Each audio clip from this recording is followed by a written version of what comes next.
Hello नमस्ते, welcome to RS only. Sorry. मैं हूं मनीषा और अपन आज सैटरडे है तो अपन क्या करेंगे, करंट अफेयर्स वीकली डे देखेंगे। और without any further ado direct start करते हैं। New sewage and waste water policy Rajasthan सरकार की तरफ से आई है। इसके बहुत बेसिक मैंने आज शॉर्ट में रखी है न्यूज, क्योंकि थोड़ा सा नंबर ऑफ न्यूज ज्यादा थी। कुछ ऐसी न्यूज भी हैं जो राजस्थान स्पेसिफिक न्यूज थी, पर मैंने स्किप कर दी क्योंकि अपन जो मॉर्निंग लाइव सेशन देखते हैं 11 बजे, उसमें मैंने उन न्यूज को कवर करा है। जैसे उदयपुर के अंदर इंडिया के सभी स्टेट्स के टूरिज्म मिनिस्टर्स आए हुए हैं, वहां पर मीटिंग हुई है और उसका क्या रिजल्ट निकला है, उन मीटिंग्स का क्या क्या कहते हैं फैसला आया है उन मीटिंग्स के बाद में, वो अपन ऑलरेडी सुबह देख चुके। ठीक है, तो मैंने आज यहाँ पर कवर नहीं किया है। उस तरह से 2-3 न्यूज और हैं, फैक्चुअल न्यूज भी हैं और आपको एनालिसिस के लिए भी न्यूज मिल जाएंगी। ठीक है, इसमें क्या हुआ है, सीवेज और वेस्ट वाटर पॉलिसी निकाली है जिसमें 100% अर्बन कवरेज किया जाएगा 2032 तक। 6 साल बचे हैं, 25 तो ऑलमोस्ट ओवर ही हो गया है। ठीक है, अब इसमें आपको है ना कुछ बेसिक पॉइंट्स याद करने हैं। क्या होगा, 100% कवरेज होगा 7 इयर्स के अंदर अंदर। टाइमलाइन आपके सामने 25 से 32 की है। कनेक्शन टारगेट्स, अब ये जो टारगेट्स हैं ये आपको याद करने पड़ेंगे। डायरेक्ट क्वेश्चंस भी आते हैं, 5 मार्क्स का क्वेश्चन आएगा भैया, ठीक है इसको एक्सप्लेन करो क्या है पॉलिसी के अंदर। ठीक है, एग्जिस्टिंग सीवेज लाइंस आपकी सभी हाउस होल्ड्स के अंदर कनेक्ट कर दिया जाएगा 6 महीने के अंदर अंदर। और नए प्रोजेक्ट्स जहां पर कनेक्शन है ही नहीं, यहाँ पर जहां पर कनेक्शन पहुंचाना जरूरी है वो मैंडेटरी है, वो 90 दिन के अंदर अंदर कंपलसरी है, आपको कनेक्शन पहुंचाना जरूरी है। इसके अलावा क्या है कवरेज में, क्या है डिस्ट्रिक्ट हेरिटेज टाउन, ऐसी वो जगह टाउन सिटी जो भी जहां पर 1 लाख से ज्यादा लोग रहते हैं। ठीक है, जहां पर 1 लाख से ज्यादा की पॉपुलेशन है वहां पर सीवेज और वेस्ट वाटर ट्रीटमेंट सिस्टम्स को लगाया जाएगा। ये कंपल्शन है, ये करना है। तो अगर आने वाले कुछ महीनों में, हफ्तों में आपको अगर सड़कें बहुत ज्यादा टूटी फूटी मिल रही हैं तो थोड़ा सा अपन है ना थोड़ा एक बार सोचने की कोशिश करेंगे क्या हो रहा है। ठीक है, मैं सड़कों के टूटे होने से बहुत ज्यादा परेशान हूँ।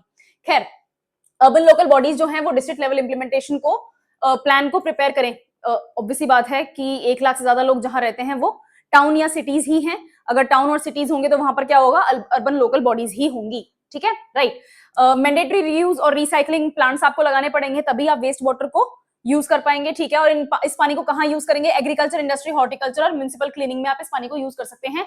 हाउस होल्ड यूज के लिए नहीं होता है। जो वेस्ट वाटर ट्रीटमेंट होता है हाउस होल्ड में गड़बड़ हो सकती है। ठीक है, थोड़ा सा भी अगर परसेंटेज ऑफ गंक अगर उसमें आ गया तो it's dangerous for your health, तो इसलिए इनको यहाँ यूज किया जाएगा। और ये क्यों किया जाएगा, ताकि पोर्टेबल वाटर और ग्राउंड वाटर से जो आप इन चीजों में यूज कर रहे हो, फ्रेश वाटर यूज कर रहे हो, वो ना करके वेस्ट वाटर को ट्रीट करके यूज करो। तो ग्राउंड वाटर आप नहीं यूज करेंगे, फ्रेश वाटर यूज नहीं करेंगे तो ग्राउंड वाटर लेवल जो है वो वापस ऊपर आएगा, रिचार्ज हो जाएगा और ऑब्वियसली बात है पोल्यूशन भी कम होगा। वेस्ट और सीवेज इनका डिस्पोजेबल, इसका इनका इनको डिस्पोज ऑफ करना, ऐसा नहीं, मैंने थोड़ी देर पहले खाना खाया था एक्चुअली, तो आई स्टिल हैव दैट। इनको डिस्पोज ऑफ करना अपने आप में एक सिरदर्दी है। क्यों, क्योंकि ये पोल्यूटिंग होते हैं। ठीक है, तो अगर इनको आप ट्रीट कर दोगे तो जो वेस्ट होगा उसका साइज कम हो जाएगा, उसको डिस्पोज ऑफ करना कंपेरेटिवली इजी रहेगा, तो आपका पोल्यूशन जो है वो भी कम होगा। ठीक है, और इस तरह का ओपन ड्रेनेज होगा या फिर ओपन डेफिकेशन होगा, या फिर अगर वेस्ट वाटर खुले में छोड़ दिया जाएगा, उसको प्रॉपर्ली ट्रीट नहीं करोगे, डिस्पोज ऑफ नहीं करोगे, तो बीमार होने का खतरा भी है। तो ओपन सीवेज फ्लो और पोल्यूशन वगैरह जो है इसमें भी रिडक्शन देखने को मिलेगा। डिक्लाइन, ठीक है, ये वो वाले पॉइंट्स हैं, अगर खुले में शौच करेंगे तो कैसी कैसी बीमारियां आती हैं, तो वो वाले साइन पॉइंट्स यहाँ पे भी हैं। डेंगू, मलेरिया और क्लोरेरा तो है ही है, उसके अलावा डायरिया एंड डिसेंट्री है ना, ये दोनों बहुत खतरनाक बीमारियां हैं, फेटल होती हैं। टेक्नोलॉजी इंटीग्रेशन, ऐसा तो है नहीं कि मतलब खुद ही हो जाएगा वेस्ट वाटर ट्रीटमेंट, खुद ही हो जाएगा, ये प्रॉपर प्लांट्स होते हैं बहुत मेगा स्केल के ऊपर, इसमें millions and millions of litres waste water एक साथ ट्रीट किया जाता है। तो आप टेक्नोलॉजी का यूज करेंगे, ऑब्वियस सी बात है। तो इसमें रोबोटिक क्लीनिंग है, सीसीटीवी मॉनिटर किया जाएगा, स्मार्ट मैनेजमेंट सिस्टम्स लगाए जाएंगे, कम से कम लोगों को इन्वॉल्व किया जाए, बिकॉज वेस्ट वाटर ट्रीटमेंट है बहुत ज्यादा डिजीज रिडन प्लेस होती है। उसके अलावा पीपीपी मॉडल लगाए जाएंगे ताकि प्राइवेट एंटरप्राइजेस जो हैं उनसे इन्वेस्टमेंट खींचा जा सके। गवर्नमेंट एक लेवल तक ही इन्वेस्ट कर सकती है। अपन ने एक मॉर्निंग की जो अपनी लाइव सेशन होती है उसमें अपन ने देखा भी था कि गवर्नमेंट एक लेवल तक ही इन्वेस्ट कर सकती है किसी भी नए प्रोग्राम में, नए कैंपेन में। अल्टीमेटली प्राइवेट सेक्टर को उसको अडॉप्ट करना ही पड़ता है, क्योंकि उनके पास होती है रिचार्जेबल डिस्पोजेबल इनकम जिसमें वो इन्वेस्टमेंट कर सकते हैं। गवर्नमेंट क्या होती है, वेलफेयर होती है, वेलफेयर ओरिएंटेड होती है। देश क्या है, वेलफेयर स्टेट है। तो एक लेवल तक एक पुश देने के लिए गवर्नमेंट कोई पॉलिसी में पैसा लगा सकती है, यस, लेकिन उसके बाद में क्या करना पड़ता है, थोड़ा सा पुल बैक करना पड़ता है और दूसरे काम भी करने पड़ते हैं। क्यों? क्योंकि हमारे पास में बहुत सारे ऐसे काम है जो डेवलपिंग बना रहे हैं, हमें तो वहां पे भी इन्वेस्टमेंट चाहिए। User charges, cost recovery user free fee system से होगा और 90% कलेक्शन जो है वो टारगेट मीट करके मिल जाएगा। स्मॉल टाउन फोकस है, ऑब्वियसली बात है कि 1 लाख लोग अगर कहीं रह रहे हैं, जयपुर की क्या पॉपुलेशन है, 25-26 लाख के आसपास है, तो जयपुर तो ठीक है राजधानी है, बट अदरवाइज भी 1 लाख पॉपुलेशन जो होती है बहुत बड़ी नहीं होती है। टाउन्स में आपको मिल जाएगी 1 लाख पॉपुलेशन, तो हम बहुत ज्यादा इसको लोकलाइज लेवल पर, बहुत पर्सनल लेवल पर भी अप्रोच कर रहे हैं। और लॉजिक कहता है कि अगर आप ये कर पा रहे हैं तो आपका नेक्स्ट स्टेप फिर विलेजेस होने वाला है, रूरल एरियाज होने वाला है।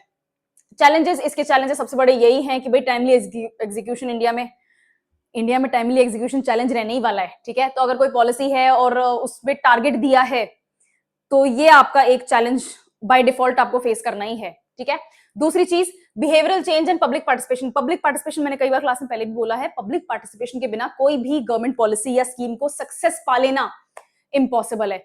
पब्लिक ही साथ नहीं देगी। जैसे क्लीन इंडिया कैंपेन है, अगर आप अभी भी सड़क के ऊपर खुला कचरा फेंकेंगे, गाड़ी चलती गाड़ी से शीशा नीचे किया और कचरा फेंक दिया, ठीक है, या फिर वो गुटखा पान मसाला जर्दा वगैरह खाते हैं और कहीं पे भी थूकते रहते हैं, ठीक है, जबरदस्ती का पेंट कर रखा है पूरे शहर की दीवारों को।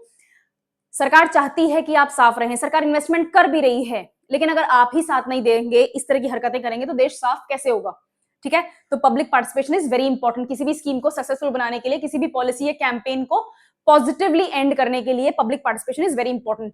तीसरा, waste water reuse. City planning में अपन को इंटीग्रेट करना पड़ेगा। अब शहर क्या है, पहले से बसे हुए हैं, पुराने बसे हुए हैं, ठीक है, जो जगह ऑलरेडी बसी हुई है वहां पर आपको तोड़फोड़ करनी पड़ेगी।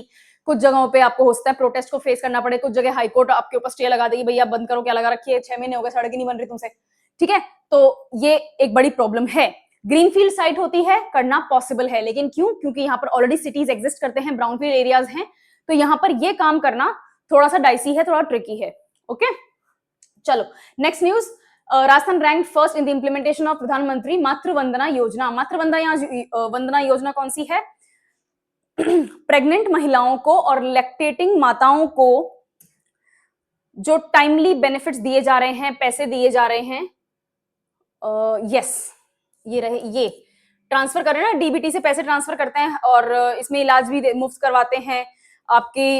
इसको एक्सपेंड भी किया था आई थिंक लास्ट मंथ, जिसमें ये था कि आपको विटामिन, मिनरल्स और सॉल्ट्स ये भी आपको फ्री में प्रोवाइड किए जाएंगे। आपकी जो सोनोग्राफी वगैरह है वो भी फ्री में होंगी।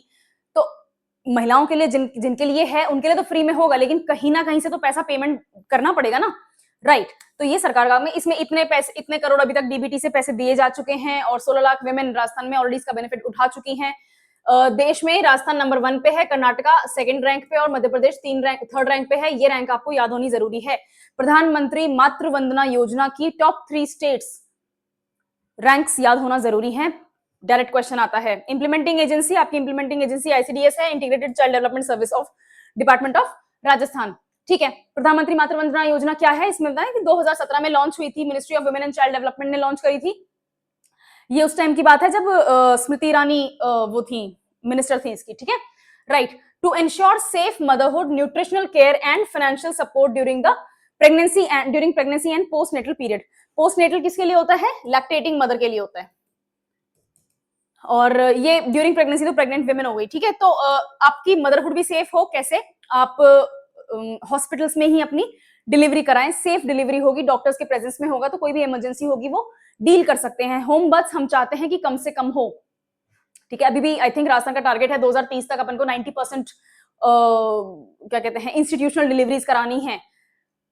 तो पहली बात तो 5 साल और अपने पास में है। दूसरी चीज 90% का ही टारगेट है, वो भी 100% का टारगेट नहीं है। तो इतना ज्यादा अभी भी राजस्थान में होम बर्थ्स हो रहे हैं, दे आर नॉट सेफ। ठीक है, तो मदरहुड भी सेफ हो जाए। न्यूट्रिशनल केयर, जैसे मैंने आपको पहले बताया ही है कि उनको आयरन, हाँ आयरन फॉलिक एसिड की गोलियां भी हैं, उसमें विटामिन भी हैं, कैल्शियम भी हैं, प्रोटीन्स भी हैं, उनको मिल्क भी दिया जाएगा, तो ये सारी चीजें भी हैं। और फाइनेंशियल सपोर्ट अपन में डीबीटी के थ्रू उनको वैसे ही पैसे पहुंचा रहे हैं। ठीक है, और इसकी डेट क्या है? हर महीने की 9 तारीख, 9th ऑफ एवरी मंथ। यही है वो हर महीने की 9 तारीख वाला जो एड आता है विविध भारती के ऊपर, वो इसी स्कीम का है। ठीक है, अगर आप विविध भारती सुनते हैं या फिर डीडी नेशनल सुनते हैं तो उसके ऊपर इसका बहुत ज्यादा एड आता है। ये बहुत अच्छी सक्सेसफुल स्टोरीज में से एक है। राजस्थान का अचीवमेंट अपन देख ही चुके हैं। राजस्थान का अचीवमेंट क्या है? रैंक 1 है, तो इसका मतलब राजस्थान ने बहुत अच्छा पेनिट्रेशन दिखाया है। इस स्कीम को यूज कर पाना अच्छे नंबर्स दिखा रहा है, ठीक है। चलो, कन्वर्जेंस एंड मॉनिटरिंग, कौन मॉनिटर कर, अच्छा ठीक है, कन्वर्जेंस मतलब और भी स्कीम्स के साथ में इसको जोड़ा जा रहा है। राष्ट्रीय पोषण अभियान, जननी सुरक्षा अभियान योजना, सॉरी, और आंगनवाड़ी सर्विसेज, इनके हेल्प के बिना नहीं होता भाई। अगर आप गांव में पहुंचाना चाहते हैं तो इन महिलाओं के बिना ये काम नहीं हो सकता है, ठीक है। किसी भी प्रेग्नेंट महिला के पास में कोई भी सरकारी अफसर जाके ये नहीं बोलेगा कि ये सब करना है, ये सब होता है और तुम्हें इसका बेनिफिट उठाना है, नहीं। हर चीज का एक चेन ऑफ कमांड होता है। तो लास्ट में इन प्रेग्नेंट महिलाओं को जो इसमें बेनिफिशियरी होनी चाहिए, जो कैटेगरी है, उन तक ये इंफॉर्मेशन आंगनवाड़ी वर्कर्स ही पहुंचाते हैं। तो इसमें सब इंटीग्रेट हो रहा है, सब मिलके काम कर रहे हैं, ठीक है। मैनेजमेंट इंफॉर्मेशन सिस्टम, सीधी सी बात है, बिना कंप्यूटराइज सिस्टम के नहीं होता है सब। कोई कागज मेंटेन करके नहीं रखता है, सब कुछ इंफॉर्मेशन सिस्टम से ही होता है। टारगेटेड अचीवमेंट है, तो टारगेट, इसका मतलब जो टारगेट्स रखे गए थे उन तक वो बेनिफिट पहुंच रहा है, बहुत सिंपल लैंग्वेज में, ताकि लॉजिकली अपन इसको समझ सकें। रटना नहीं होता है न्यूज को, है ना। अगर न्यूज को रटोगे तो फिर यू विल फॉरगेट इट, तो रटना नहीं है, बट यस आना चाहिए, ओके। 100% बेनिफिशियरी चाहते हैं हम इस फाइनेंशियल ईयर के एंड तक। अब ये जहां तक मुझे लगता है ये ईयर गलत है, 2025-26 होना चाहिए यहाँ पे, right. Strengthen DBT systems to ensure zero delay payments and focus on tribal and remote districts. तो ये यहाँ पर अभी भी थोड़ा सा लैक्स रिस्पॉन्स देखा गया है, तो इनको और ज्यादा फोकस अपन को हाँ, इनको और फोकस तरीके से अप्रोच किया जाए, ठीक है। कंपेरेटिव सिग्निफिकेंस और दूसरे स्टेट से कंपेयर किया जाए। राजस्थान अगर इतना ही बेस्ट है, इतना ही नंबर 1 पे चल रहा है, तो फिर दूसरे स्टेट से क्या ही कंपेयर करना, दूसरे करो हमसे कंपेयर, ठीक है, ओके। नव विधान न्याय की नई पहचान, again same thing, morning news में मैंने कवर किया है। राजस्थान में भी कुछ दिन पहले अमित शाह आए थे, ठीक है, union home minister Amit Shah आए थे, और उन्होंने इस चीज का एक प्रोग्राम लॉन्च किया था। 4-5 दिन तक ये प्रोग्राम चला था। मिनिस्टर तो 2 दिन में आके चले गए थे, बट प्रोग्राम लंबा चला था। कौन कौन से वो हैं नए लॉज हैं? भारतीय न्यायिक सुरक्षा संहिता, इंडियन एविडेंस बन गया आपका, भारतीय साक्ष्य बिल, और आपके क्या कहते हैं प्रोसीजर कोड जो है वो भारतीय न्याय संहिता। तो ये आपके नए विधान हैं, नए लॉज हैं, ठीक है। इसमें कुछ अमेंडमेंट्स हैं, कुछ अपन ने एज इट इज पहले के लॉज भी लिए हैं। इनका लिखने का तरीका, क्लॉजेस, सीक्वेंस ऑफ क्राइम, क्या कहते हैं सेक्शंस, ये सब थोड़े से चेंज हुए हैं, बेटर भी हुए हैं, ठीक है। थोड़ा सा टारगेटेड भी अप्रोच करने की कोशिश करी है पॉइंट्स को। तो ये आपके नए हैं, ये आपको लर्न करने पड़ेंगे, ठीक है। 2023 में 1 जुलाई 2024 को इसमें साइन हो गए थे, तो ये तब से एक्ट बन चुके हैं, राइट। तो 6 डे कॉन्फ्रेंस हुई थी जयपुर में। 6 डे में से दो या 3 दिन अमित शाह जी यहाँ रहे थे, ठीक है। तो जयपुर में कॉन्फ्रेंस हुई थी, और इस कॉन्फ्रेंस में अमित शाह ने union home minister Amit Shah ji ने क्या किया था, ऑलमोस्ट 10,000 करोड़ रुपए की और भी स्कीम स्टार्ट करी थी। अब वो आपके लिए इतना इंपॉर्टेंट नहीं है, उसमें 2 पॉइंट्स हैं आपके लिए इंपॉर्टेंट। एक कि इसका पेनिट्रेशन बढ़ाना है, ठीक है, लोगों में ये जागरूकता डालनी है कि नए कानून आए हैं, आप किस तरह से अपनी, अगर आप विक्टिम हैं तो किस तरह से आप अपनी क्या कहते हैं, जो आपके साथ क्राइम हुआ है, जो भी आपके साथ में अन्याय हुआ है, उसके लिए आप जुडिशियल सिस्टम पे कैसे अप्रोच कर सकते हैं। प्रोसीजरल चेंजेस जो हैं उसकी अवेयरनेस बढ़ानी है, नए लॉज हैं तो नए लॉज की अवेयरनेस बढ़ानी है, एक चीज तो वो। दूसरी, ये जो 9,300 करोड़ हैं ये रिन्यूएबल एनर्जी, इसमें बहुत हैं, लेकिन इसमें सबसे ज्यादा बड़ा वो है रिन्यूएबल एनर्जी सोर्सेस का पार्ट है, ठीक है। आगे देखते हैं। थीम क्या, yes, theme is very important for you. आपके मल्टीपल चॉइस क्वेश्चन बनते हैं थीम के, ठीक है। Theme is very important. Theme है नव विधान न्याय की नई पहचान। मतलब विधान किसको बोलते हैं? लॉ को बोलते हैं। न्याय किसको बोलते हैं? जस्टिस को बोलते हैं। नई पहचान is new identity, okay, right. 13 अक्टूबर को क्या किस बारे में बात हुई थी? Technology in police work. तो आप पुलिसिंग सिस्टम तक टेक्नोलॉजी पहुंचा रहे हैं। 14 को बात हुई थी फॉरेंसिक्स की, 15 को जेल मैनेजमेंट की, 16 तारीख को आपके जो जूरिस्ट हैं, ठीक है, जो नॉलेजेबल हैं लॉ के बारे में, जरूरी नहीं वकील हो, जरूरी नहीं जज हो, अदरवाइज भी कॉन्स्टिट्यूशनल और लीगल एक्सपर्ट्स होते हैं, उनसे बातचीत हुई थी। 17 को पूरा क्राइम अगेंस्ट वुमेन और चिल्ड्रन को डेडिकेट किया गया था, और 18 को इसकी क्लोजिंग सेरेमनी थी। ये आपको एक हफ्ता याद करना पड़ेगा, ऐसे ये सीक्वेंस आपको आनी जरूरी है। क्वेश्चन कहीं से भी बनता है, फैक्ट अभी भी प्री एग्जाम के लिए जरूरी है, और वैसे भी प्री एग्जाम में एनालिटिकल क्वेश्चन जो होते हैं वो बहुत कम होते हैं, फैक्चुअल क्वेश्चन होते हैं। This is a big news. Union home minister यानी कि यूनियन गवर्नमेंट का कोई सीनियर काउंसिल मिनिस्टर, ठीक है, council of minister, senior council of minister आपके स्टेट में आते हैं और ऐसे लॉज के बारे में बात करते हैं जो पार्लियामेंट में पास हुए थे, ठीक है। तो ये न्यूज आपके लिए इंपॉर्टेंट हो जाती है। नेक्स्ट, कॉन्टेक्स्ट एंड सिग्निफिकेंस अपन ने बता ही दिया है। 1 जुलाई 2024 को ये लॉ पास हुए थे। ये एक्ट पास हुए थे, तो उसको फुल 1 ईयर हो चुका है और उसमें क्या क्या राजस्थान ने अचीव किया है, नए एक्ट्स के साथ में क्या क्या और एम्स रखे गए हैं कि इन नए एक्ट्स को कैसे अपन सोसाइटी में पेनिट्रेट करवाएंगे, कैसे इनका यूज बढ़वाएंगे, वो चीज है। दूसरा कन्विक्शन रेट के बारे में बात हुई है।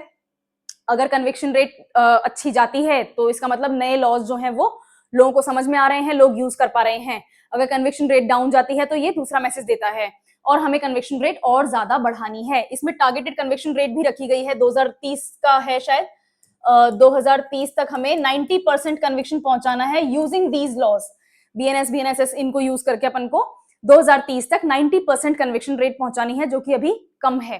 ठीक है, तो टारगेट भी सेट हुआ था। ये अपन बात कर ही चुके हैं। सेंटर का फोकस किस चीज के ऊपर है, स्पीडी जस्टिस के ऊपर है, विक्टिम सेंट्रिक रिफॉर्म्स के ऊपर है और टेक्नोलॉजी का यूज करने की बात भी है। ठीक है, ऑब्जेक्टिव टू स्प्रेड अवेयरनेस, बोल दिया ना, टू स्प्रेड अवेयरनेस, लोगों के इस बारे में जानकारी होनी चाहिए, जानकारी देनी है। नए लॉज आए हैं, क्या क्या उसमें इनोवेशंस हैं, आप एफआईआर दर्ज करवा सकते हैं, डिजिटल एविडेंस आप सबमिट करवा सकते हैं, जीरो एफआईआर भी करवा सकते हैं। जीरो एफआईआर क्या होती है, आपके साथ क्राइम कहीं और हुआ है और आपने एफआईआर किसी और थाने में लिखवा दी है। ठीक है, अब ये पुलिस की जिम्मेदारी है कि वो उस एफआईआर को रेस्पेक्टिव थाने में जिसके जुरिस्डिक्शन में वो क्राइम हुआ है वहां पर लेकर जाए। इसी चीज को जीरो एफआईआर बोलते हैं, इस प्रोसेस को जीरो एफआईआर बोलते हैं। तो ये भी यहाँ पर ऐड किया हुआ है इस फीचर में। और वीडियो रिकॉर्डिंग ऑफ स्टेटमेंट्स अभी लिखने की जरूरत नहीं है। फॉरेंसिक इंटीग्रेशन मतलब फॉरेंसिक प्रोसेस जो है, जो एड इन एविडेंस एक्ट का पार्ट होता है। हाँ, यस, तो इंडियन एविडेंस एक्ट इसका पार्ट होता है, इसमें भी फॉरेंसिक इंटीग्रेशन किया गया, यानी कि फॉरेंसिक जांच जो है वो भी इसमें ऐड कर दी गई है। To promote inter agency collaboration between police, judiciary and forensic departments, इन तीनों के बीच में समन्वय बना रहना चाहिए, बैलेंस बना रहना चाहिए, इसी के लिए ये नए लॉज लाए गए थे। अभी तीनों के लिए लॉज, इनका काम करने का तरीका, इनका कोऑर्डिनेशन सब कुछ अलग अलग हो रखा था, जिसके कारण इनमें बैलेंस नहीं बन रहा था, ड्यूटीज अपनी अच्छी तरह से नहीं कर पा रहे थे। टेक्नोलॉजिकल, डिजिटल और एआई और आप जो भी नई टेक्नोलॉजी चल रही है उसको यहाँ पर ऐड कर सकते हैं। Educational value, law student, civil service aspirants, सिर्फ वही नहीं, सिटीजंस। आपकी पहली सोच होनी चाहिए कि सिटीजंस को कैसे बेनिफिट मिले, जो विक्टिम्स हैं उनके साथ आप कैसा भला कर सकते हैं, कैसे उन तक न्याय पहुंचा सकते हैं, यही आपकी प्राइमरी वैल्यू होनी चाहिए। Next news, Indian Institute of Crafts and Design collaborates with Rajeevika. दो चीजें हैं, Indian Institute of Crafts and Design क्या है और राजीविका क्या है। ठीक है, न्यूज तो आपकी यही है, एमओयू साइन हुआ है दोनों के बीच में और महिलाएं जो एसएचजी रन करती हैं उन तक बेनिफिट पहुंचाने हैं। ठीक है, बेसिक। अभी पहले देखते हैं राजीविका क्या होता है। राजीविका क्या होता है, स्टेट रूरल लाइवलीहुड मिशन और national rural livelihood mission, excuse me, right. तो ये दोनों मिशंस लॉन्च हुए थे, सॉरी, सबसे पहले national rural livelihood mission launch हुआ, उसके अंदर state rural livelihood mission launch हुआ। उस mission, state rural livelihood mission के द्वारा राजीविका स्टार्ट किया गया था। इसका फोकस सिर्फ यही है कि महिलाएं जो हैं वो सेल्फ हेल्प ग्रुप्स बना सके, ऑर्गेनाइज कर सके और उनको प्रोवाइड किया जा सके सस्टेनेबल इनकम अपॉर्चुनिटीज एंटरप्रेन्योरशिप के द्वारा। ठीक है, सब लोग किसी ऑर्गेनाइजेशन में जाके डेस्क जॉब नहीं कर सकते या नहीं करना चाहते, या तो अपॉर्चुनिटीज पहुंचती नहीं है उन तक या फिर उनको उस काम में इंटरेस्ट ही नहीं है, तो उनके पास में ऑप्शन होना चाहिए सेल्फ एंटरप्रेन्योरशिप का, सेल्फ एम्प्लॉयमेंट का। ठीक है, कि मैं छोटा मोटा अपना खुद का बिजनेस खोल लूं, राइट। और महिलाओं का बहुत प्राइमरी लेवल पे बिजनेस होता है सेल्फ हेल्प ग्रुप। 4 महिलाएं इकट्ठी आई, पापड़ बना के बेचना शुरू कर दिया, ये बेसिक फर्स्ट लेवल होता है। ठीक है, तो इनको अपन हेल्प प्रोवाइड कर रहे हैं, इनकम अपॉर्चुनिटीज प्रोवाइड कर रहे हैं। दूसरा, उन्नति, ये जो बना है उन्नति इंक्यूबेशन हब वाला, ठीक है, एमओयू वाला, उसके बारे में बात है कि राजीविका द्वारा एक नया इनिशिएटिव स्टार्ट किया गया जिसमें प्रमोट किया जाएगा इनोवेशन, डिजाइन, एंटरप्रेन्योरशिप, तीनों चीजों को। ठीक है, हर कोई बिजनेस एक्यूमेन नहीं रखता है तो उनको सिखाना भी पड़ेगा कि भाई आप जॉब कर सकती नहीं है, जॉब अपॉर्चुनिटीज आप जहां रह रही हैं वहां है नहीं, तो आप बिजनेस कर लीजिए, पर मेरे को तो बिजनेस आता ही नहीं है, हम सिखाएंगे। Okay, right. उसके बाद में इस हब में क्या क्या दिया जाएगा, इंक्यूबेशन। इंक्यूबेशन क्या होता है, वो टाइम पीरियड जब आप बिजनेस स्टार्ट करने से लेकर पहली कमाई उठाते हैं, ये जो बीच वाला टाइम पीरियड होता है इसको इंक्यूबेशन बोलते हैं। ठीक है, डिजाइन, मेंटरिंग, प्रोडक्ट अपग्रेडेशन और मार्केट से भी आपको लिंक किया जाए ताकि आप उसका बेनिफिट उठा सकें। सिर्फ यही नहीं कि आपके माइंड में एक बिजनेस आइडिया है, उस बिजनेस आइडिया को रियलिटी में बदल के मार्केट में उतारना भी उतना ही इंपॉर्टेंट है। ओके, एमओयू बेसिक यही होता है कि आप इसमें और ज्यादा रिफाइनमेंट लेकर आएंगे, इसमें राजीविका में और विमेन सेल्फ हेल्प ग्रुप्स आप आइडेंटिफाई करेंगे कि कहां पर प्रॉब्लम है, कहां पर कमी है, और उसको प्रॉपर्ली एड्रेस किया जाए, उस प्रॉब्लम को सॉल्व किया जाए या उन प्रॉब्लम्स को सॉल्व किया जाए। ओके, और इसका की फोकस क्या है? स्किल देंगे महिलाओं को, डिजाइन इनोवेशन सिखाएंगे उनको। Excuse me.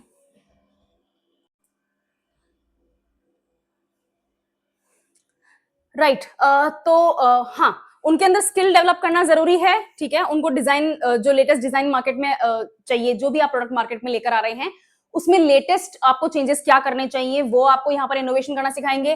प्रोडक्ट को डाइवर्सिफाई करना सिखाएंगे कि एक ही प्रोडक्ट कितने तरीके का मार्केट में बिक सकता है, अगर आप में क्षमता है तो आप उसकी वैरायटी बनाएं, ठीक है। मार्केटिंग सिंपल सी बात है, दुकान तक पहुंचाना जरूरी है, और सस्टेनेबिलिटी भी होनी चाहिए, यानी कि इको फ्रेंडली हो, लोकली सोर्स्ड हो, इसके अलावा पोल्यूटिंग ना हो, ठीक है। सस्टेनेबल डेवलपमेंट गोल्स को भी सेटिस्फाई करे, ये सब चीजें हैं। सिग्निफिकेंस इसकी यही है, आत्मनिर्भर नारी, महिलाओं के हाथ में इनकम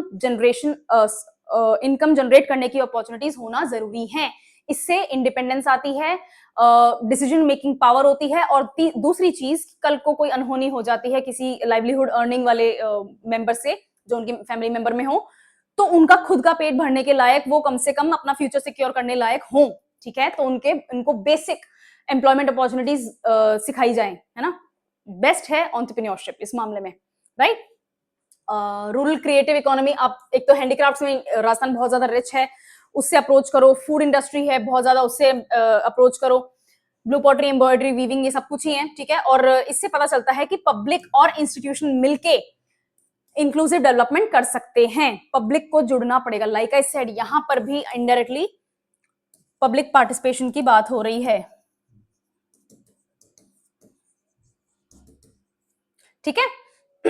नेक्स्ट देखते हैं, साथिन टू प्रोवाइड लीगल एडवाइस।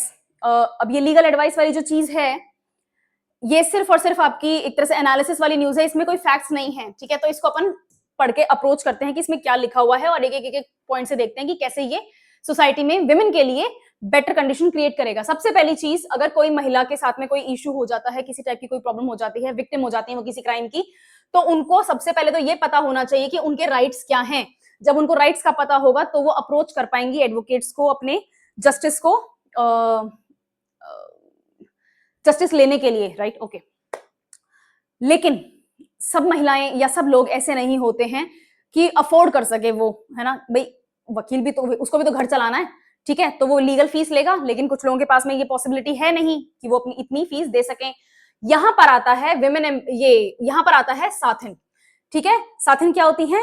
आपकी लीगल दोस्त हैं, ये आपको लीगल हेल्प और लीगल एडवाइस प्रोवाइड करेंगी ताकि विमेन एम्पावरमेंट हो सके, विमेन को ये चीज मिल सके, ये सुविधा मिल सके, ठीक है। ये डिपार्टमेंट 90 साथिन इंट्रोड्यूस करेगा राज्य के 15 जिलों में, और इस वक्त 90 साथिन जो हैं वो खुद ट्रेनिंग कर रही हैं। भाई आप किसी और को ट्रेन करोगे, जानकारी दोगे, आपको खुद को भी तो सारी जानकारी होनी चाहिए ना। खुद को कुछ पता है नहीं, चले हैं उनको बताने के लिए कि भाई कैसे कैसे लॉज और ये सब दिया जाएगा, आपको क्या इंफॉर्मेशन की जरूरत है हम बता देंगे, नहीं, पहले खुद की ट्रेनिंग शुरू होनी चाहिए। तो पहले ये चल रही है।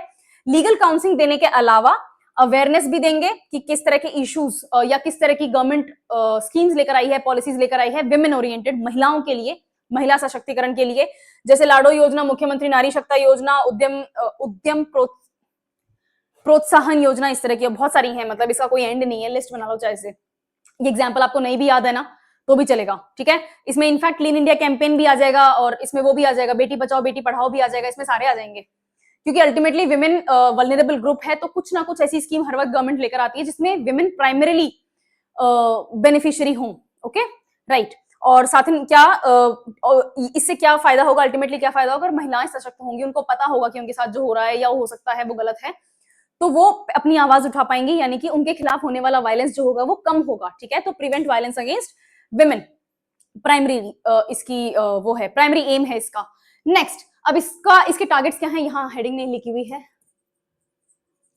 इसका काम क्या है? Grass root women leadership create करना, ठीक है। Saathin traditionally involve in women and child development programmes are now being strengthened as social protectors of women's rights in rural and urban areas. महिलाओं के अधिकारों की लीडरशिप दी गई है साथिनों को। दूसरा, लीगल एंड सोशल एम्पावरमेंट के लिए, लीगल की अपन ऑलरेडी बात कर चुके हैं, सोशल एम्पावरमेंट तभी होगा जब लीगल राइट्स उनको पता होंगे और उनके पास में एक प्रोसीजर होगा, हेल्प होगी, ठीक है। तीसरा, कोलैबोरेटिव अप्रोच है, यहाँ पर पंचायती राज और विमेन एम्प्लॉयमेंट डिपार्टमेंट और ये लीगल सर्विसेज अथॉरिटी सब मिलकर ये काम कर रहे हैं। अल्टीमेटली बेनिफिट किसको देना है? अंडर प्रिविलेज्ड महिलाओं को देना है, वल्नरेबल महिलाओं को देना है। तो आना पड़ेगा ना साथ में, अलग अलग डिपार्टमेंट्स को आना पड़ेगा, जिनका जो काम है उनको सबको साथ में मिलकर करना पड़ेगा, तभी होगा। और विजन इसका यही है कि राजस्थान का फोकस हो सके inclusive and participatory governance always. Schemes, किसी भी टाइप की पॉलिसी, आपका एक पॉइंट फिक्स है, पब्लिक पार्टिसिपेशन। उसको लिखते कैसे हो, वो मोल्ड करने का तरीका आपको डिपेंड करता है क्वेश्चन के ऊपर, किस बारे में बात हो रही है, लेकिन पब्लिक पार्टिसिपेशन आपकी प्राइमरी रिक्वायरमेंट है। 4 फेज ट्रेनिंग मॉडल, इनकी ट्रेनिंग हो रही है, और यहाँ पर ऑनेस्टली ये फेजेस दिए हुए भी नहीं थे, ठीक है। स्टेप बाय स्टेप कैसे उनको सिखाया जाएगा, क्या सिखाया जाएगा, क्या उनका प्राइमरी काम होगा, ये इनको ट्रेनिंग दी जा रही है, ठीक है। तो जैसे ही धरातल पे उतरेंगे, इनकी न्यूज वापस कवर होगी, अपन एक बार फिर से डिटेल में इसको देख सकेंगे, राइट। अवेयरनेस, स्कीम की अवेयरनेस होना जरूरी है। अभी अपन ने एग्जाम्पल देखे थे, लाडो प्रोत्साहन, बेटी बचाओ बेटी पढ़ाओ, उड़ान, कौशल सामर्थ्य, नारी शक्ति उद्यम प्रोत्साहन, शिक्षा सेतु, और अभी अपन ने थोड़ी देर पहले देखी थी मातृ वंदना योजना, है ना, प्रधानमंत्री मातृ वंदना योजना, ये भी महिलाओं के लिए ही है, टारगेटेड है, बल्कि वो तो प्रेग्नेंट और लैक्टेटिंग मदर्स के लिए है, pregnant women and lactating mothers के लिए ही है सिर्फ। तो टारगेटेड सर्विसेज भी आपको जानकारी देनी जरूरी है, यही इसका काम है। आपको स्कीम्स जो अलग अलग मार्केट में चल रही हैं गवर्नमेंट की, उनके बारे में आपको इंफॉर्मेशन पब्लिक में विमेन को देनी जरूरी है, उसी के लिए साथिन है। वायलेंस प्रिवेंशन अपन ऑलरेडी देख चुके हैं कैसे होगा। साइबर क्राइम अवेयरनेस, अगर क्राइम की फिजिकल क्राइम भी थोड़ी होता है, इमोशनल क्राइम भी थोड़ी होता है, साइबर क्राइम भी होता है, बहुत ही ज्यादा होता है। अभी कुछ दिन पहले एक वीडियो भी बहुत वायरल हो रहा था कि अक्षय कुमार ने बताया कि भाई मेरी 13 ईयर ओल्ड बेटी है और वो ऑनलाइन गेमिंग कम्युनिटी में इन्वॉल्व थी, वहां पर खेल रही थी, और किसी ने उसके साथ में हैरेसमेंट किया, ठीक है, कि अपनी फोटोग्राफ्स मुझे सेंड करो। तो ये साइबर क्राइम ही होता है। तो उसकी जानकारी उस बच्ची को है, तभी तो उसने गेम वहीं शट डाउन कर दिया और बताया अपने पेरेंट्स को कि ऐसी ऐसी बात आई है ना। तो आपके लिए साइबर क्राइम अवेयरनेस भी जरूरी है। और कैपेसिटी बिल्डिंग, आपने अवेयरनेस तो सारी जनरेट कर दी, अब रिजल्ट भी तो निकलना चाहिए ना। लोगों को पता तो सब कुछ है, लेकिन अगर आप उनको रास्ता नहीं देंगे कि ऐसे चलना है, तो फिर कैसे पॉसिबल है ना। तो कैपेसिटी बिल्डिंग भी साथ में होनी चाहिए, ऐसा प्रोग्राम क्रिएट हो जिसको वो यूज कर सके, अवेयरनेस को, जो उनको अवेयरनेस मिली है उसमें हेल्प मिल सके, ठीक है। वर्क प्लान फॉर विकसित राजस्थान, इसमें 8 प्लान्स हैं, अपन डायरेक्ट चलते हैं। 2047 में राजस्थान चाहता है 4.3 ट्रिलियन डॉलर इकोनॉमी हमारी बन जाए, पहली चीज। दूसरी चीज, 2047 का क्या स्पेशल फिगर है, भारत को आजाद हुए 100 साल हो जाएंगे। तो विकसित राजस्थान, विकसित भारत भी तभी होएगा, विकसित राजस्थान के बिना विकसित भारत नहीं हो सकता। कोई एक स्टेट भी अगर पीछे रह जाएगा तो फिर विकसित नहीं होगा भारत, है ना। तो विकसित भारत तभी पॉसिबल है जब आपके स्टेट्स विकसित हो, यानी कि विकसित राजस्थान भी होना चाहिए। इसके 8 पॉइंट्स हैं। पहले तो 4 थीम देख लो। विजन के 4 मेन कॉर्नर्स हैं, जैसे स्क्वायर होता है उसके 4 कॉर्नर्स होते हैं, वैसे पहले कॉर्नर में, पहली थीम में पब्लिक वेलफेयर और सोशल एम्पावरमेंट किया जाएगा, जिसमें हेल्थ, एजुकेशन, एग्रीकल्चर और पब्लिक पार्टिसिपेशन, सोशल इंक्लूजन होगा, ठीक है। सेकंड थीम में आपके डेवलपमेंट की बात हो रही है, ठीक है, जहां पर भी जो भी जरूरत है लोगों की, वो जरूरत पूरी हो, डेवलपमेंट उसी को कहते हैं, है ना। ग्रोथ किसको कहते हैं, नंबर्स को कहते हैं। इंडिया ग्रो कर रहा है, पर क्या इंडिया डेवलप कर रहा है, वहां थोड़ा सा मैटर डाइसी हो जाता है। तो डेवलपमेंट आपकी सेकंड थीम है। थर्ड थीम है आपकी एनवायरमेंट को बचा के रखना, और फोर्थ थीम है आपकी पॉलिसी, फाइनेंस और गवर्नेंस, जो कि रूरल और अर्बन डेवलपमेंट को फोकस में रख के काम कर सके, ठीक है। एक तो होता है targeted civilian development, citizen development, वो था आपको थीम नंबर 2। थीम नंबर 1 में क्या था, थीम नंबर 1 में था आपका पब्लिक वेलफेयर, ठीक है। और थर्ड थीम में है आपका एनवायरमेंट, आपका एटमॉस्फेयर वगैरह भी साफ सुथरा और स्टेबल होना चाहिए, सस्टेनेबल डेवलपमेंट आपको करना है, राइट। क्लाइमेट चेंज के का भी ध्यान देना है, वाटर वेस्टेज नहीं होनी चाहिए, इलेक्ट्रिसिटी आपको रिन्यूएबल सोर्सेज से बनानी है, ये सारी चीजें भी होंगी। और फोर्थ थीम आपकी है पॉलिसी, फाइनेंस और गवर्नेंस, जिससे कि आप फोकस डेवलपमेंट कर सकें, अर्बन और रूरल एरियाज का सेपरेटली इफेक्टिवली कर सकें, राइट। अब ये 8 गोल हैं जो आपको आने चाहिए, आपको लर्न करने हैं, नोट्स बनाना शुरू करो, ठीक है। सबसे पहला एग्रीकल्चर में फोकस दिया जाएगा। ऐसा विजन डॉक्यूमेंट तैयार किया गया है कि हम एग्रीकल्चरल प्रोडक्टिविटी 40% बढ़ा दें। अब ये पॉइंट क्वेश्चनेबल है, क्यों? क्योंकि हम चाहते हैं कि हम ऑर्गेनिक फार्मिंग की तरफ जाएं, और ऑर्गेनिक फार्मिंग इतनी हाई यील्ड नहीं प्रोवाइड कर सकता, आपको जेनेटिकली मॉडिफाइड या हाई यील्डिंग सीड्स और इनके ऊपर जाना पड़ेगा। लेकिन राजस्थान हाईकोर्ट ने राजस्थान में जेनेटिकली मॉडिफाइड जो फूड है उसको रेस्ट्रिक्ट कर दिया। क्वेश्चन खड़ा हो गया, यही होता है अगर आपके विंग्स अलग अलग काम कर रहे हैं गवर्नमेंट के, तो यही गड़बड़ होती है। अब हाईकोर्ट ने तो बोल दिया कि जेनेटिकली मॉडिफाइड फूड नहीं आएगा, तो ये इंक्रीज कहां से लाओगे? ऑर्गेनिक फूड से या नेचुरल फार्मिंग से तो ये इंक्रीज नहीं हो सकता। बस ठीक है, कोई बात नहीं, इसके ऊपर हो सकता है कोई ना कोई डिबेट हो, गवर्नमेंट और जुडिशरी के बीच में थोड़ा सा फैसला आ जाएगा। Right, health care, health care में भी पेनिट्रेट करना जरूरी है। मेटरनल मोर्टेलिटी रेट हो गई, इन्फेंट मोर्टेलिटी रेट हो गई, और सिर्फ वही नहीं, टारगेटेड मोर्टेलिटी होती है। राजस्थान में फीमेल इन्फेंटिसाइड और फीमेल फिटिसाइड के केसेस भी देखने को मिल रहे हैं। 2025 चल रहा है, लेकिन हमें अभी भी ये बुरी खबर सुननी पड़ जाती है। हेल्थ केयर में भी अपन को काम करना है। उसके अलावा इंडस्ट्रीज, हम चाहते हैं कि डायरेक्ट और इनडायरेक्ट एम्प्लॉयमेंट अपॉर्चुनिटीज क्रिएट हो और 1 करोड़ से ज्यादा नौकरियां इसी तरीके से मिल सके, इंडस्ट्रियल डेवलपमेंट से मिल सके। यानी कि आपको पब्लिक और प्राइवेट दोनों इंडस्ट्रीज को आपको उसी तरह से एक तरह से सपोर्ट करना पड़ेगा। ठीक है, एजुकेशन, सिर्फ 12वीं पास होना या फिर बीए की डिग्री है और एमए की डिग्री है और बस घर बैठ गए, वो सब नहीं। आपके पास में प्रॉपर स्किल्स होने चाहिए, जो स्किल्स मार्केट में रिक्वायर्ड हैं वैसे स्किल्स होने चाहिए, ताकि आप किसी काम आ सके भाई। ठीक है, हमारे पास में डिग्रियां बहुत हैं, हमारे पास में फिर भी जॉब्स नहीं है। ऐसा नहीं है कि मार्केट में जॉब्स नहीं है, 2 तरीके की प्रॉब्लम्स हैं।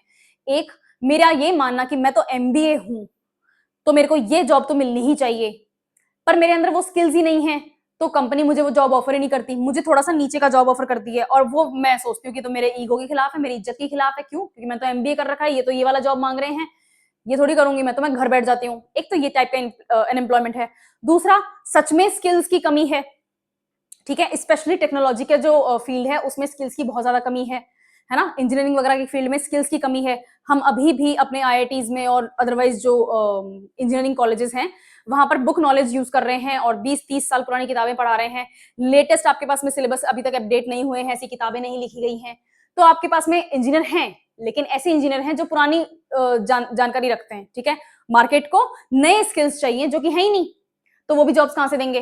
तो बहुत सारी प्रॉब्लम्स हैं। तो अपन को स्किल एजुकेशन पे भी ध्यान देना जरूरी है। विमेन एम्पावरमेंट, ये अच्छी बात नहीं है बोलना, लेकिन कुछ ऐसे पॉइंट्स हैं जो आप कहीं भी चिपका सकते हैं। ठीक है, विमेन एम्पावरमेंट हो गया, पब्लिक पार्टिसिपेशन जैसे मैं थोड़ी देर पहले बोल रही थी, वो सब भी है। Renewable energy by default India की, सॉरी राजस्थान की क्लीन एनर्जी पॉलिसी है। अपन ऑलरेडी बहुत डिटेल में देख चुके हैं इसको, आप दोबारा अपन रिपीट नहीं करेंगे। क्लीन एनर्जी पॉलिसी आपको अच्छी तरह से आनी चाहिए, 2024 की है, तो आपके लिए करंट अफेयर में भी आता है ये। ठीक है, एनवायरमेंट का ध्यान रखेंगे, बिना एनवायरमेंट के, बिना बायोडाइवर्सिटी कंजर्वेशन के, बिना इकोसिस्टम को बैलेंस किए, बिना सस्टेनेबल ग्रोथ के आप ग्रोथ नहीं कर रहे हैं, फिर आप डैमेज कर रहे हैं। Ultimately it's going to come back and bite you in the ass. तो आपको एनवायरमेंट का भी ध्यान रखना पड़ेगा। ड्रिंकिंग वाटर सैनिटेशन, पानी बहुत बड़ी प्रॉब्लम होने वाली है, साफ सफाई आपको रखनी ही रखनी है। लॉजिकल पॉइंट्स थे सारे, है ना। अगर नहीं भी आता होता ना आंसर, तो भी कम से कम 4-5 पॉइंट्स आसानी से लिखे जा सकते हैं, बट क्यों नहीं आएगा, नोट्स बना लिए हैं, है ना। चलो, कृषि ज्ञान धारा 2.0 स्कीम लॉन्च की गई है। कि कृषि ज्ञान धारा 1 भी अब आपके लिए इंपॉर्टेंट है। 1 को मैं यहां नहीं लाई हूं, 1 को अपन अलग से इसको जब अप्रोच करेंगे तो देख लेंगे। कृषि ज्ञान धारा, टेक्निकल नो हाउ देना जरूरी है। किस चीज के बारे में? एग्रीकल्चर के बारे में। किसको? फार्मर को। Simple, right. क्यों? क्योंकि टेक्नोलॉजी बहुत ज्यादा पेनिट्रेट कर चुकी है हर फील्ड में, हर काम में। अगर आप टेक्नोलॉजी नहीं जानते हैं, अगर आप टेक फ्रेंडली नहीं हैं, तो आप बहुत कुछ मिस आउट कर रहे हैं। हम नहीं चाहते कि हमारे फार्मर्स मिस आउट कर जाएं, तो हमने कृषि ज्ञान धारा 2.0 प्रोग्राम लॉन्च किया है, जिसमें एग्रीकल्चर साइंटिस्ट जो है वो एग्रीकल्चर यूनिवर्सिटीज से, डिपार्टमेंटल ऑफिसर्स से पार्टिसिपेट करेंगे इसमें, ताकि फार्मर्स को एडवाइस किया जा सके कि अभी लेटेस्ट क्या चल रहा है, आप इसको कैसे यूज कर सकते हैं, अपनी फार्म की यील्ड कैसे बढ़ा सकते हैं, कैसे क्रॉप डाइवर्सिफाई कर सकते हैं, कैसे सॉइल न्यूट्रिशन को प्रिजर्व कर सकते हैं, कैसा इरिगेशन आपको करना चाहिए, कब हार्वेस्टिंग करनी चाहिए, जो हार्वेस्टेड वेस्ट होता है उसको आप कैसे यूज कर सकते हैं, क्यों उसको जलाना नहीं चाहिए। बहुत सारी चीजें हैं, ये सारी की सारी टेक्नोलॉजिकल नो हाउ का पार्ट होते हैं, तो आपको ये सब पहुंचाना ही पहुंचाना है। ये जो प्रोग्राम है ये कब फीचर होगा? डिपार्टमेंट के यूट्यूब चैनल पे 3 बजे से 4 बजे के बीच में, हर अब थर्सडे को क्या बोलते हैं हिंदी में? गुरुवार, राइट, ओके। ये जो प्रोग्राम है ये पायलट बेसिस पे मार्च में लॉन्च किया गया था और इसको अब फॉर्मली लॉन्च किया गया है अक्टूबर में। ठीक है, भारत सरकार का नहीं है, राजस्थान सरकार का है। In addition to this initiative, agriculture department जो है उसने स्टार्ट किया है ऑर्गेनिक फूड मार्केट और state institute of agriculture management, Durgapura, Jaipur. ये सेकंड वाला पॉइंट नहीं, अब ये इस पे ध्यान दो, ऑर्गेनिक फूड मार्केट। अभी पहले अपन ने देखा था कि आपको 50% 40% यील्ड एग्रीकल्चर का बढ़ाना है। This is the paradox that I was talking about. आप एक पर्टिकुलर लेवल तक ही ऑर्गेनिक फार्मिंग से अपनी यील्ड दे सकते हैं, उसके ऊपर के टारगेट्स आपको जेनेटिकली मॉडिफाइड पे जाना पड़ेगा, या फिर हाई यील्डिंग वैरायटी जो होती है वो भी जीएमई होती है, उसमें जाना पड़ेगा, या फिर आपको chemical fertilizers, chemical pesticides, insecticides ये सब यूज करने पड़ेंगे, बड़ा नहीं होगा, वो चीज आप करना नहीं चाहते, ठीक है, राइट। इसके बाद में इसको लाया क्यों गया है? इसको लाया गया है ताकि हम ऑर्गेनिक फार्मिंग प्रैक्टिसेस और सस्टेनेबल फार्मिंग प्रैक्टिसेस को प्रमोट कर सके, ताकि एक सेकेंड, इसमें सॉइल का पॉइंट है एक, अगर मैंने मिस कर दिया है तो I just wanted to elaborate a little bit on that. I think next है, चलो लाइन वाइज चलते हैं, कोई बात नहीं। ऑर्गेनिक फूड मार्केट को भी इंस्टीट्यूशनल एफर्ट के द्वारा ब्रिज किया जाएगा, जो रेगुलर फूड मार्केट है उसके साथ में, ठीक है, ताकि प्रोड्यूसर्स और कंज्यूमर्स जो हैं उनके बीच में जो मार्केट गैप है, उनके बीच में जो कम्युनिकेशन गैप है, उसको कम किया जा सके। ओके, डिजिटल एग्रीकल्चरल एक्सटेंशन अब डिजिटली है, आप डिजिटली ही नॉलेज दे रहे हैं फार्मर्स को, आप किसी को फिजिकली जाके किसी फार्मर को नहीं बताना पड़ रहा है ना। यूट्यूब चैनल आजकल 100% पॉपुलेशन जिसके पास फोन है उसके पास में स्मार्टफोन ही है, ठीक है। क्या हुआ अगर मिनिस्कल पॉपुलेशन नहीं है तो फिर वो फार्मिंग नहीं कर रहे हैं, वो किसी टाइप का काम नहीं कर रहे हैं, एंटरटेनमेंट कर रहे हैं, बच्चों को फोन खेलने के लिए दे रखा है, ठीक है। तो ये जो आईसीटी का प्रोग्राम है ये डिजिटल नॉलेज शेयरिंग का ही प्लेटफॉर्म है एक तरह से, और फार्मर्स को रियल टाइम इंटरेक्शन की सुविधा भी प्रोवाइड होती है, जो कि ट्रेडिशनल ट्रेनिंग मेथड से अलग है। क्यों? क्योंकि ट्रेडिशनल ट्रेनिंग मेथड्स में आप फिजिकली किसी फार्मर तक जा रहे थे, उसकी प्रॉब्लम सुन रहे थे, उसको तक सोल्यूशन पहुंचा रहे थे, 8 दिन बाद में उसको वापस किसी चीज की प्रॉब्लम होगी तो अब 8 दिन बाद में वापस कोई नहीं आएगा उसके पास में, है ना। तो वो वापस अपना क्वेश्चन कैसे पहुंचाएगा? आईसीटी से पहुंचा सकता है, यूट्यूब के चैनल पे पहुंचा सकता है, ठीक है। इंस्टीट्यूशनल फ्रेमवर्क यही है, इसमें एसआईएम यानी कि आपका state institute of agriculture management involve हो रहा है, department of agriculture and horticulture, ये सब मिलके ही ये काम कर रहे हैं, और रिसर्च और इनोवेशन में भी कंट्रीब्यूट किया जा रहा है। Rajasthan seed and organic certification agency जो है वो भी इसमें प्रोडक्ट्स की ऑथेंटिसिटी चेक करने के बाद में सर्टिफाई करेगी, ताकि मार्केट में उसकी उसी हिसाब से वैल्यू रखी जा सके, फार्मर अब मंडीज पे शोषण होने के लिए डिपेंडेंट ना हो। ओके, बढ़िया। फार्मर्स और इकोनॉमी का इससे क्या बेनिफिट है भाई? सीधी सी बात है, small and marginal organic farmers जो हैं, ठीक है, उन तक भी मार्केट एक्सेस पहुंचेगा। सिर्फ बड़े फार्मर्स होते हैं जो बड़ी लैंड होल्डिंग्स रखते हैं, large farm, huge land holding जिनके पास में होती है, जो फार्म लेबर्स मेंटेन करते हैं, सिर्फ उन्हीं के पास में सुविधा हुआ करती थी। छोटे फार्मर्स के पास में जिनकी छोटी लैंड होती है, या फिर एक सीजन मैक्सिमम निकाल पाते, कई बार 2 सीजन भी नहीं निकाल पाते, उनके पास में भी मार्केट एक्सेस होना चाहिए। तो ये यहाँ हो सकता है मिडिलमैन की जो डिपेंडेंसी है उसको अपन को कम करना है। बेटर प्राइस रियलाइजेशन कैसे होगा?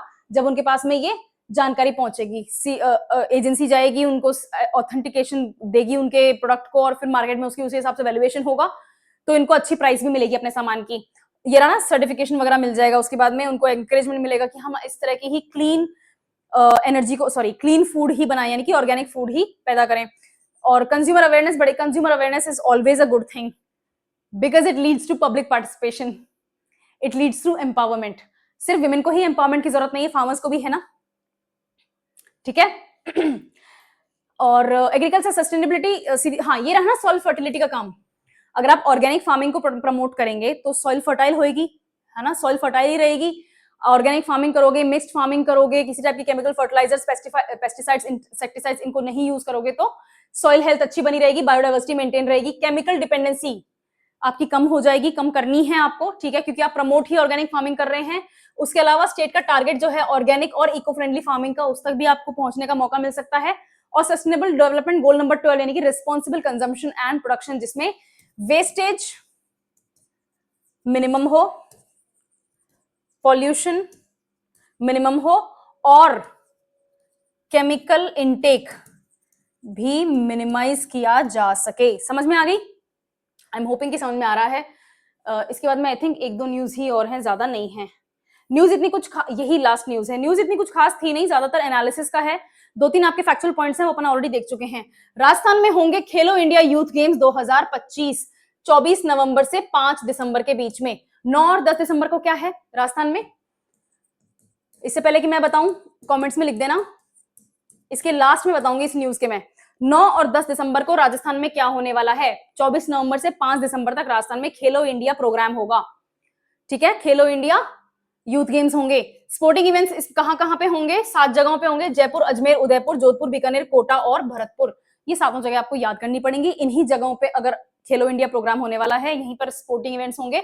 आपको याद करने पड़ेंगे। एथलीट्स को अपना टैलेंट दिखाने का मौका मिलेगा और गेम्स में स्पोर्टिंग कल्चर स्टेट्स में प्रमोट भी होने का मौका मिलेगा, राइट। इसका बहुत ऐड होता है, ठीक है। इसमें कौन इन्वॉल्व है? इसमें राज्यवर्धन सिंह राठौर इन्वॉल्व है डायरेक्ट? नहीं, वो तो पुराने वाले में थे, अभी कोई और है। I am sorry, I should have been updated. पुराने वाले का मेरे को याद है, जो लास्ट जो खेलो इंडिया गेम्स हुए थे उसका मुझे याद है, सॉरी अबाउट दैट, ठीक है।